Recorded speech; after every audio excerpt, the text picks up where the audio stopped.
ദൈവമേ, എനിക്ക് എന്തുകൊണ്ട് ഇങ്ങനെ സംഭവിച്ച്? ഞാൻ ആരോടൊരു തെറ്റും ചെയ്യുന്നില്ലല്ലോ, ഞാൻ ആർക്കും അറിഞ്ഞോണ്ടൊരു പാപം ചെയ്യുന്നില്ലല്ലോ, പിന്നെ എനിക്ക് എന്തുകൊണ്ട് ഇങ്ങനെ സംഭവിക്കുന്നു? എന്റെ ജീവിതത്തിൽ മാത്രം എന്താ എനിക്ക് ഇങ്ങനെ ഒരു അടിക്കടി ഇങ്ങനെ അടികൾ മാത്രം കിട്ടുന്നത്? എനിക്ക് മാത്രം എന്താ സന്തോഷിക്കാനുള്ള ഒരു കാരണവും എനിക്ക് ലഭിക്കാത്തത്? എന്റെ ദൈവം എന്തുകൊണ്ട് എന്റെ പ്രാർത്ഥന കേൾക്കുന്നില്ല? ഇങ്ങനെ ചോദിക്കുന്നവരാ നമ്മൾ മിക്കവരും, അല്ലെ? എന്നാല് ആ ചോദ്യത്തിനുള്ള ഉത്തരവും അതിനുള്ള പരിഹാരവുമായിട്ടാണ് ഞാനിത് നിങ്ങളുടെ മുന്നിലേക്ക് വന്നിരിക്കുന്നത്. ശ്രദ്ധിച്ച് കേൾക്കണം, അല്ലെ? ചിലര് ജനിക്കുന്നത് വളരെ സമ്പൽ സമൃദ്ധിയിലും ഐശ്വര്യത്തിലും ജനിക്കുന്നു. എന്നാല് വേറെ കുറച്ചു പേര് നേരെ തിരിച്ചു. ഇനി ചിലർ എത്ര നന്മ പ്രവർത്തികൾ ചെയ്താലും അവർക്ക് കിട്ടുന്നത് മുഴുവനും അതികഠിനമായ പരീക്ഷണങ്ങളാണ്.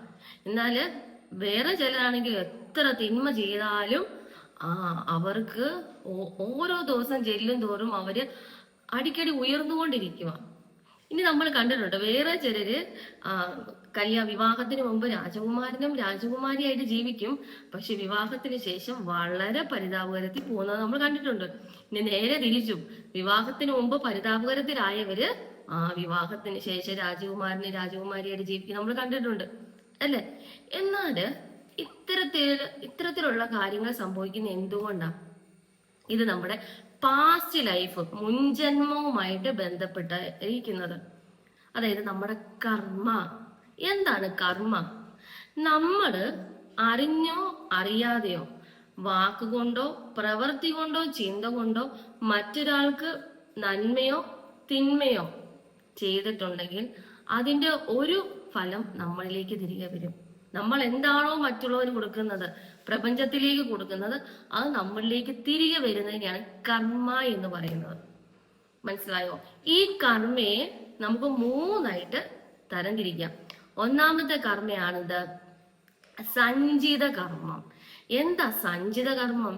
കാരണം ഒരു മനുഷ്യജന്മം എടുത്തു വരുന്ന ഒരു സോളിന് ഒന്നിൽ കൂടുതൽ മുൻജന്മങ്ങൾ ഉണ്ടാവാം. അപ്പം ആ മുൻജന്മങ്ങളിൽ അവൻ ചെയ്തിരിക്കുന്ന അവള് ചെയ്തിരിക്കുന്ന നന്മയുടെയും തിന്മയുടെയും ഒരു മൊത്തത്തിലുള്ള ശേഖരമാണ് എന്ത്? സഞ്ചിത കർമ്മം, നമ്മുടെ സമ്പാദ്യം. മനസ്സിലായോ? അപ്പൊ നമ്മുടെ മുന്നത്തെ വീഡിയോയിൽ ഓൾറെഡി പറഞ്ഞു, ഒരു വ്യക്തിത്വത്തിന്റെ അടിസ്ഥാനം എന്ന് പറയുന്നത് 0 മുതൽ 5 വരെയാണ്. 0 എന്ന് പറഞ്ഞാല് നമ്മൾ നമ്മുടെ അമ്മയുടെ വയറ്റിൽ ഉരുവാകുന്ന, തുടിപ്പ് വരുന്ന സമയം. ഈ സമയത്ത് ദൈവം നമ്മുടെ അമ്മയുടെ ഉള്ളിലേക്ക് നമ്മുടെ സോളിനെ നിക്ഷേപിക്കും, ആത്മചൈതന്യത്തെ നിക്ഷേപിക്കും. ഈ ആത്മചൈതന്യം എന്തുമായിട്ട് വരുന്നത്? ഈ സഞ്ചിത കർമ്മം. മനസ്സിലായോ? ഒരു മനുഷ്യ ജന്മത്തില് സഞ്ചിത കർമ്മത്തിലുള്ള മൊത്തം നമുക്ക് അനുഭവിക്കാൻ പറ്റില്ല. അതിനകത്തുനിന്ന് കുറച്ച് ഒരു കുട്ടി പോഷൻ എടുത്തുകൊണ്ടാണ് നമ്മൾ ഈ ജന്മത്തിലേക്ക് വരുന്നത്.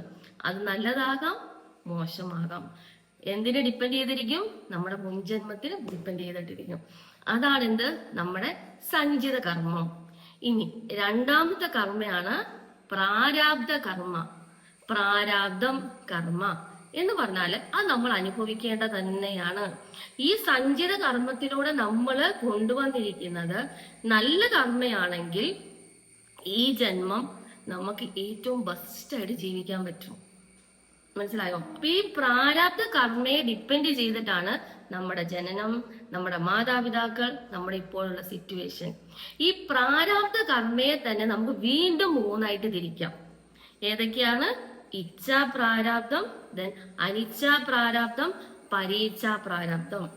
ഇച്ഛാ പ്രാരാബ്ധം എന്ന് പറഞ്ഞാല്, ഇച്ഛ എന്ന് പറഞ്ഞാൽ എന്താണ്? ആഗ്രഹം, അല്ലെ? അപ്പൊ നമ്മുടെ ഇഷ്ടത്തിനനുസരിച്ച് നമ്മളൊരു തീരുമാനം എടുക്കും. ആ തീരുമാനം ഒന്നെങ്കിൽ ഏറ്റവും ബെസ്റ്റ് ആവാം, അല്ലെങ്കിൽ വളരെ മോശമാകാം. ആ ഒരൊറ്റ തീരുമാനം കൊണ്ട് നമ്മുടെ ജീവിതം മുഴുവനും കണ്ണീരിലേക്ക് പോകാം. അങ്ങനെയുള്ള വ്യക്തികളെയും നമ്മൾ കാണുന്നുണ്ട്.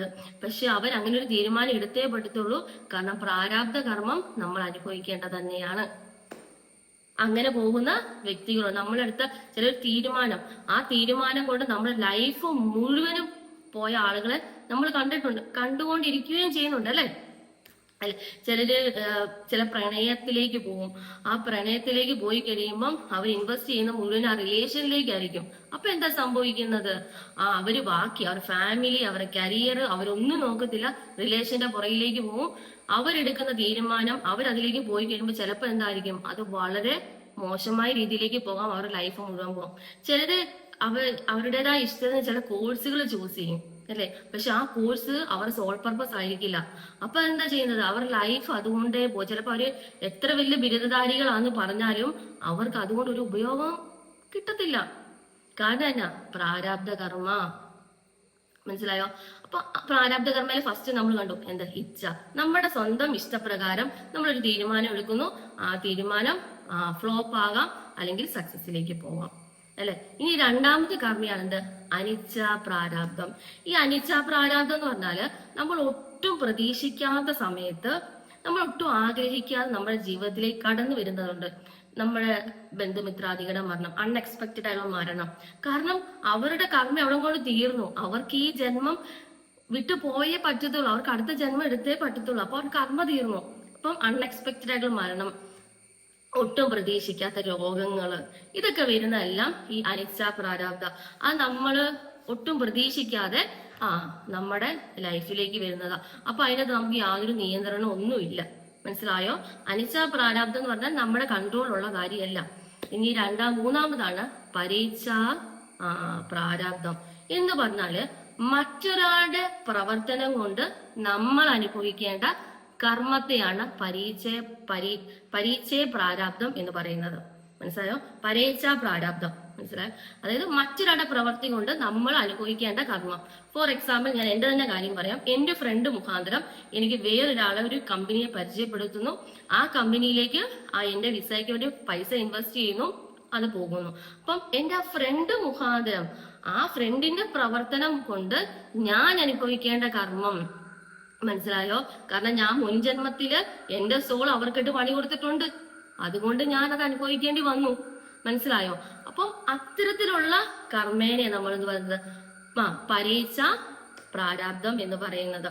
ഇപ്പൊ നമ്മൾ കണ്ടിട്ടുണ്ടോ, ചിലര് എത്ര തിന്മ ചെയ്താലും അവർ സക്സസിൽ എപ്പോഴും ജീവിക്കുന്നത്. കാരണം അവർ സഞ്ചിത കർമ്മം അത്രയും സ്ട്രോങ് ആണ്, അവർക്ക് അവിടെ അത്ര ഗുഡ് കർമാസ് ആണ്. ആ ഗുഡ് കർമാസ് കൊണ്ട് അവരിവിടെ ജനിച്ചു വളരുമ്പം അവര് വിചാരിക്കുന്നത് ഇതെന്നെ ദൈവം അനുഗ്രഹിക്കുക, ഞാൻ എന്ത് ചെയ്താലും ദൈവം എന്നെ ബ്ലെസ് ചെയ്തോണ്ടിരിക്കുക, അതുകൊണ്ട് ഞാൻ ഇങ്ങനെ തന്നെ ജീവിക്കത്തുള്ളൂ, ഞാൻ ഇങ്ങനെ തന്നെ പെരുമാറത്തുള്ളൂ. പക്ഷെ അവരറിയുന്നില്ല, അവര് ചെയ്തു കൂട്ടുന്നത് വീണ്ടും വേറൊരു സഞ്ചിത കർമ്മത്തിലേക്ക് പോകുന്നുണ്ടെന്ന്. മനസ്സിലാവുന്നുണ്ടോ? അപ്പൊ ഇതെല്ലാം നമ്മുടെ സഞ്ചിത കർമ്മത്തിനെ ഡിപ്പെൻഡ് ചെയ്തായിരിക്കുന്നത്. ഈ പ്രാരാബ്ധ കർമ്മയിലാണ് നമ്മൾ കേട്ടിട്ടുണ്ട് കണ്ടകശനി, ഏഴരശനി, ഇതെല്ലാം ഇൻക്ലൂഡ് ചെയ്തിരിക്കുന്ന ഈ പ്രാരാബ്ധ കർമ്മയിലാണ്. മനസ്സിലായോ? എന്നാലും ഞാൻ ഓൾറെഡി പറഞ്ഞു, പ്രാരാബ്ധ കർമ്മം നമ്മൾ അനുഭവിക്കേണ്ടതാണ്, അനുഭവിച്ചേ പറ്റത്തുള്ളൂ. പക്ഷെ ദൈവം നമുക്കൊരു ഫ്രീ വീല് തന്നിട്ടുണ്ട്.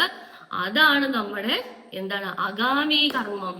അഗാമി കർമ്മം എന്ന് പറഞ്ഞാല് ദൈവം നമുക്ക് തന്നിരിക്കുന്ന ഫ്രീ വീല. ഈ നിമിഷം വരെ നമ്മൾ എങ്ങനെയുള്ള ജീവിതവും ജീവിച്ചോട്ടെ, നമുക്ക് എങ്ങനെയുള്ള വളരെ സങ്കടവും വേദനയും നിറഞ്ഞ ജീവിതമായിരിക്കും നമുക്ക് കിട്ടിയിരിക്കുന്നത്, ആയിക്കോട്ടെ.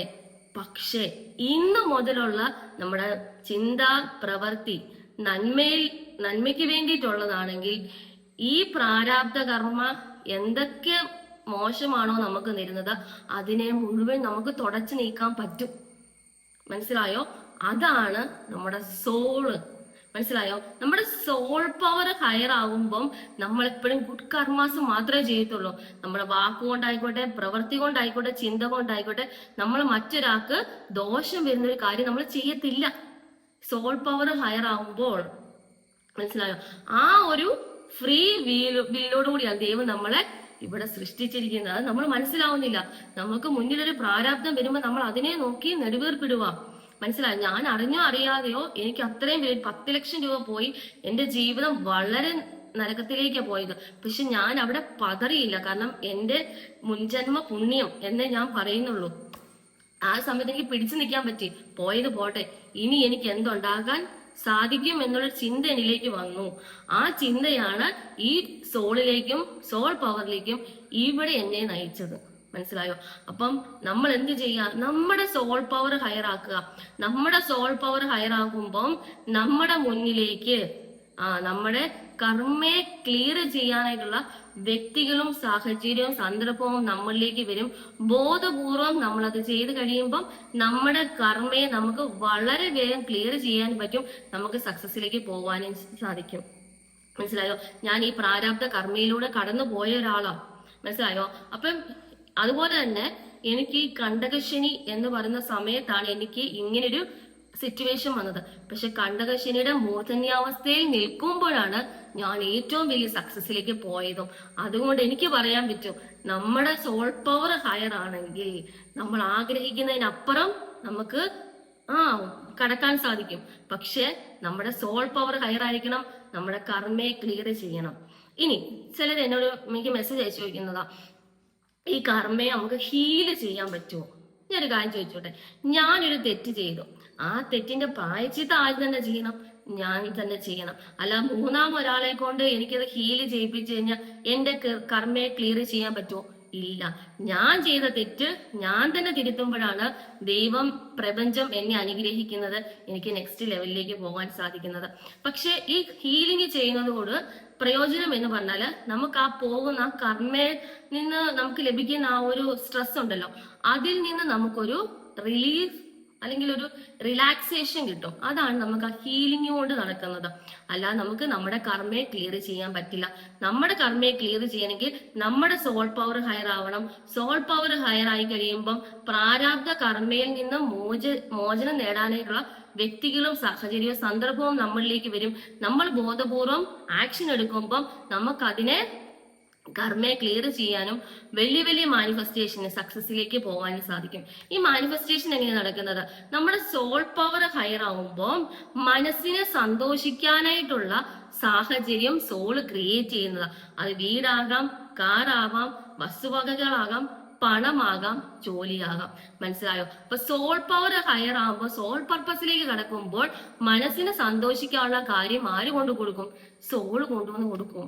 അങ്ങനെയാണ് മാനിഫെസ്റ്റേഷൻസ് നടക്കുന്നത്. മനസ്സിലായോ?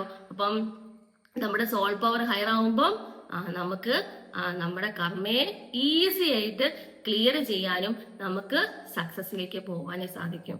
അപ്പം ഇപ്പൊ നമുക്ക് മനസ്സിലായില്ലേ, നമ്മൾ ഏത് പ്രാരാബ്ധ കർമ്മയിലൂടെ പോകുന്നത് നമുക്ക് മനസ്സിലായില്ലേ? അപ്പൊ നമ്മൾ ഇനി എന്ത് ചെയ്യുക? നമ്മുടെ സോൾ പവർ ഹയർ ആക്കുക, ഗുഡ് കർമാസ് നമ്മൾ ചെയ്യുക. അപ്പൊ നമുക്ക് എന്ത് ചെയ്യാൻ പറ്റും? നമുക്ക് നെക്സ്റ്റ് ലെവലിലേക്ക് പോവാനും നമ്മുടെ ലൈഫില് ദൈവകൃപയാല് സന്തോഷ, സമാധാന, സംതൃപ്തിയോടെ നമുക്ക് ജീവിക്കാൻ സാധിക്കും.